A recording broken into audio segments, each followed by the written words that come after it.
Hi friends, it's Miss Teepee here. I'm here to read chapter 5 of Midnight on the Moon. I'm so excited to see what's going to happen in Jack and Annie after they're riding the dune buggy. As we read, we're going to keep making some inferences. So we're going to make an inference. What does Jack and Annie, what do they know? And what are Jack and Annie thinking and how do they feel? We're going to make inferences if the author doesn't tell us. I'm so excited for chapter 5 to find out what's going to happen. They're on their dune buggy and this chapter is called Hang On. It has an exclamation mark, so that's how I know to say it with some expression. Hang on. Let's go ahead and let's start reading. Annie drove the moon buggy over bumps and hollows. It bucked like a bronco. Go ahead, pretend you're in your moon buggy like we did in class, like we've done in class before. We watched a video of a moon buggy, and if you want, you can find a video of a moon buggy. Really cool. Pretend you're in a moon buggy, jumping all around the moon. It's so cool. We saw it in our PowerPoint presentation. Let's find out. Annie drove the moon buggy over bumps. It bucked like a bronco. I'm going through there, she pointed to an opening between two mountains. Jack held on to the dashboard. The buggy bumped toward the opening and shot through. On the other side, the ground was even rockier. Look for the fourth M thing, said Annie, bouncing up and down. She's like, look for the fourth M thing. That's silly. This has a picture. I'll show you the picture in a second. Jack groaned. Looking for anything on this wild ride was impossible. Slow down, he said. How? Try pressing on the brake pedal on the floor slowly, Annie. Annie pressed on the brake. The buggy slowed down.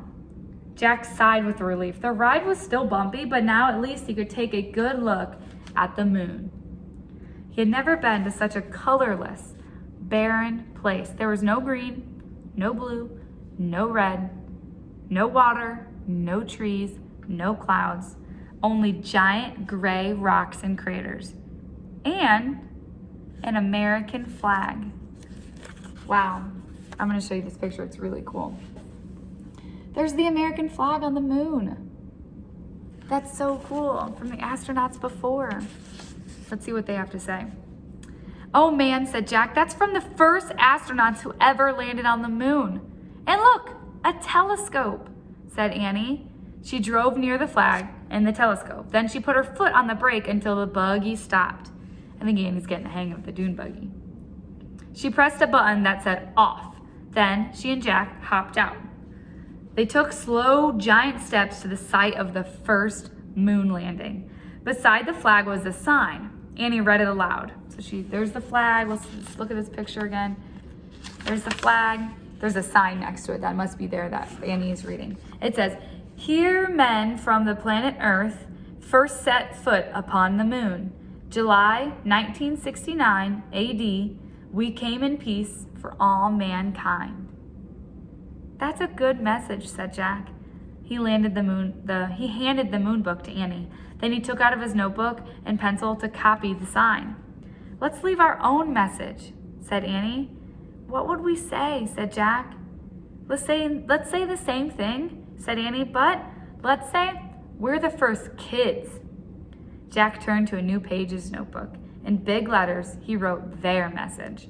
Now we have to sign it, Annie said. Jack signed his name. Then he passed the notebook and pencil to Annie. She signed her name and passed the notebook back. Jack tore out the piece of paper. He put it by the flag. Here it is. I'll read it to you.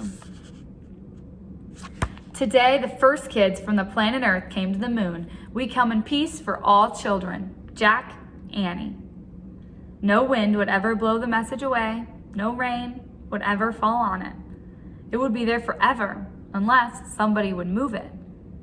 Thinking of forever made Jack feel dizzy. He shook his head to clear his thoughts. Gotta shake your head. Then he remembered the time. Had 2 hours passed by yet? Oh, I'm gonna make an inference. I'm gonna think, what does Jack know? I know Jack knows he's been on the moon for a long time. And what's he thinking? He's probably thinking he's a little bit scared. Maybe they're almost out on their oxygen. Remember, their oxygen only has 2 hours with it.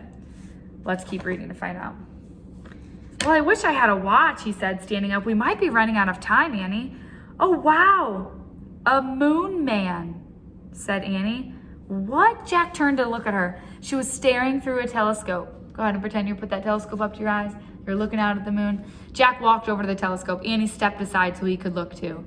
Jack gasped. In the distance, something was flying above the ground. It looked like a giant man in a spacesuit. That's so cool.